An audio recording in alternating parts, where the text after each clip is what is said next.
What is simple, complex and compound sentence? ये जानने के लिए हमें पहले ये जानना पड़ेगा what is clause. Now what is clause? It is a group of words that contains a verb and it's subject. मतलब क्लॉज एक ग्रुप ऑफ वर्ड है जिसमें एक वर्ब रहता है और उसका सब्जेक्ट रहता है। इट साउंड्स लाइक सेंटेंस क्योंकि सेंटेंस में भी वर्ब रहता है और एक सब्जेक्ट रहता है।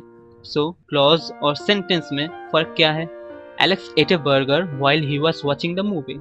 Alex ate a burger. It is complete by itself, so it is like a sentence. But it is also a clause. It is an independent clause. ये एक पूरे सेंटेंस का छोटा सा हिस्सा है और इसमें एक वर्ब है और एक सब्जेक्ट है। It is an independent clause. Simple sentence सिर्फ एक इंडिपेंडेंट क्लॉज से बना हुआ होता है। Alex ate a burger while he was watching the movie. अगर हम सिर्फ कहे while he was watching the movie, it is also a clause. ये group of word है जिसमें एक verb है और उसका subject भी है। But it is not complete. While he was watching the movie, something is missing. इस तरह के clause को हम कहते हैं dependent clause क्योंकि it is not complete by itself. ये किसी के ऊपर dependent है। Alex ate a burger. It is the independent clause. And while he was watching the movie, this is the dependent clause. Alex ate a burger ये main clause है इस sentence में और while he was watching the movie ये वाला clause main clause के ऊपर dependent है, so ये subordinate clause है और हम इस तरह के sentence को कहते हैं complex sentence. So complex sentence में एक main clause होता है और एक subordinate clause होता है जो main clause के ऊपर dependent होता है। I know a man who bought a boat. I know a man ये independent clause है और who bought a boat ये subordinate clause है।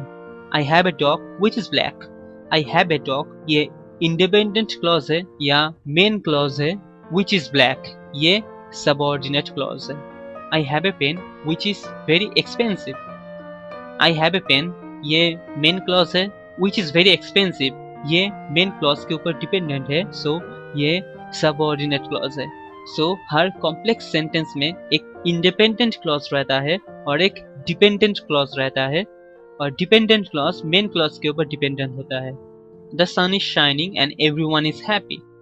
The sun is shining makes complete sense, everyone is happy makes complete sense too. ये दोनों clause ही independent clause है। सो ये किस तरह का सेंटेंस है? ये एक कंपाउंड सेंटेंस है। कंपाउंड सेंटेंस दो और उससे ज्यादा इंडिपेंडेंट क्लॉज से बना हुआ होता है।